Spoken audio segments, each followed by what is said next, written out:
मैं निर्मल सिंह आपको अपने YouTube पर आपका स्वागत करता हूं। मित्रों, आज हमारी चर्चा का विषय है अनुसूचित जाति जनजाति आयोग।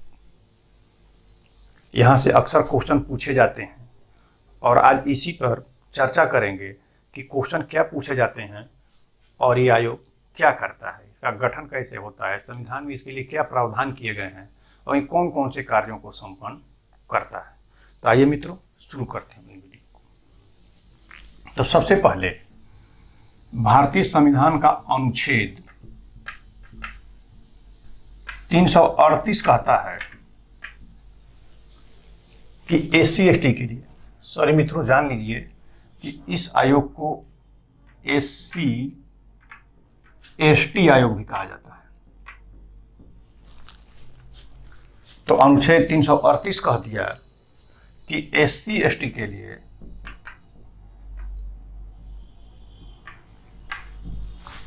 एक आयुक्त होगा, एक अधिकारी की नियुक्ति की गई, प्रावधान था, जिसको कहा गया आयुक्त।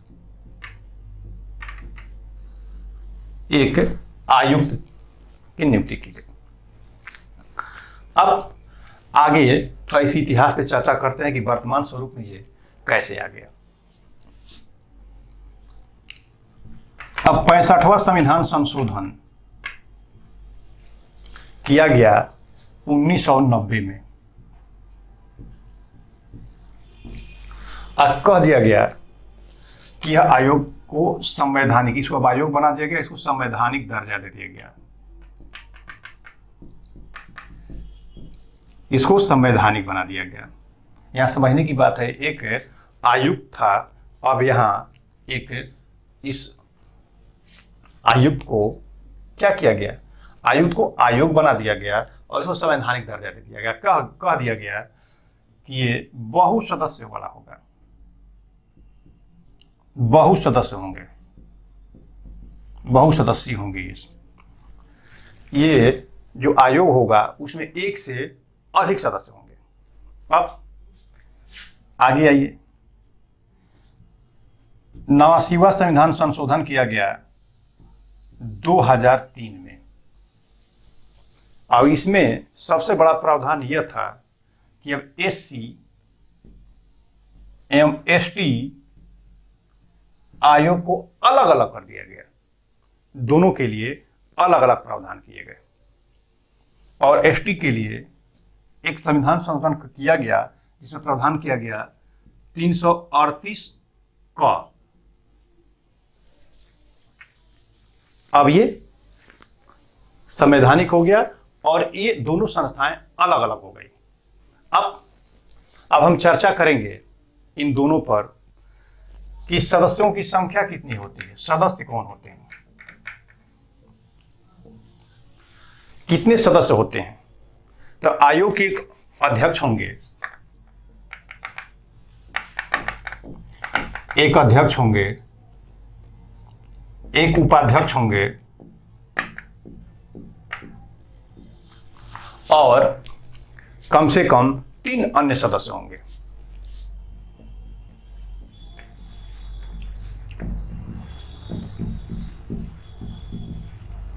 माने कुल सदस्यों की संख्या 5 होगी, कुल सदस्य 5 होंगे। ये SC में भी होंगे और ST आयोग में भी होंगे, दोनों को समित रूप से यहां आपको समझाया जा रहा है। अब इनकी नियुक्ति कौन करेगा, तो नियुक्ति देख लेते हैं। नियुक्ति इनकी करता है प्रेसिडेंट। जैसा कि आप जानते हैं, सारे आयोग के अध्यक्षों एवं सदस्यों की नियुक्ति प्रेसिडेंट करता है, तो इनकी भी नियुक्ति प्रेसिडेंट ही करेगा, राष्ट्रपति। आइए, पद त्याग। तो जो जिसको नियुक्त करता है, पद त्याग भी उसी को दिया जाता है। अब आगे इनकी सेवा शर्त क्या होगी।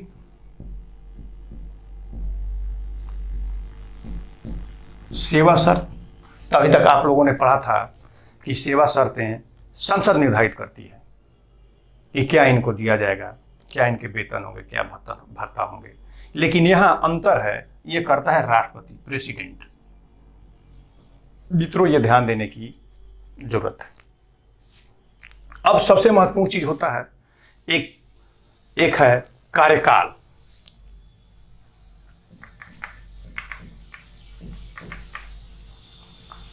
तो मित्रों, इनका कार्यकाल होता है 3 वर्ष, यही ध्यान देने की आवश्यकता है। 3 वर्ष के लिए ये नियुक्त किए जाते हैं। तो ऐसे आप समझ गए होंगे, ये दोनों के लिए है। जैसे कार्यकाल दोनों का SC ST का 3 वर्ष होगा, सदस्य भी 5 होंगे, जिसमें एक अध्यक्ष होगा, उपाध्यक्ष होगा, 3 अन्य सदस्य होंगे। SC ST दोनों आयोगों की नियुक्ति करेगा राष्ट्रपति। पद त्याग दोनों लोग राष्ट्रपति को ही देंगे और सेवा शर्त राष्ट्रपति ही निर्धारित करेगा कि इनकी सेवा शर्तें क्या होंगी। अब सबसे महत्वपूर्ण चीज है कि ये करते क्या हैं, इनके कार्य क्या हैं। आइए कार्य देख लेते हैं कि ये सदस्य करते क्या हैं, इनके क्या कार्य हैं। तो वही चीज बताने का प्रयास करूंगा जो आपके एग्जाम में पूछे जाते हैं। तो आइए कार्य, बहुत लंबा नहीं, छोटा सा ही समझा देते हैं कि जो भी नियम बनाए गए हैं, नियम,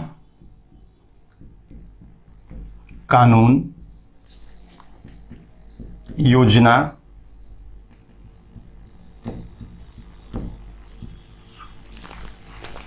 मतलब SC ST के लिए भारत सरकार द्वारा जो भी नियम, कानून और योजनाएं बनाई गई हैं, उनकी जांच करता है, रिपोर्ट करता है और बताता है, सिफारिश करता है कि इनका विकास कैसे होगा, क्या किया जाए।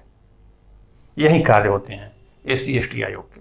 सबसे महत्वपूर्ण, जो भी नियम बनाए गए हैं, जो भी कानून बनाए गए हैं, जो भी योजना बनाई गई है, उनकी जांच करना, सिफारिश करना, उनका जीवन स्तर कैसे ऊंचा होगा, उसके लिए ये योजना बनाते हैं, सिफारिश करते हैं। विकास संबंधी योजना सरकार के पास भेजते हैं, सिफारिश करते हैं, सरकार उनको मान करके उनके अनुसार कार्य करती है। तो ये हुआ मित्रों अनुसूचित जाति जनजाति आयोग। भिन्न भिन्न आयोग के टॉपिक छोटे जरूर होते हैं, लेकिन यहाँ से अक्सर क्वेश्चन पूछे जाते हैं, इसीलिए इन चीज़ों को जानना बहुत जरूरी हो जाता है। तो ठीक है मित्रों, फिर मिलते हैं अगले वीडियो में। नमस्कार।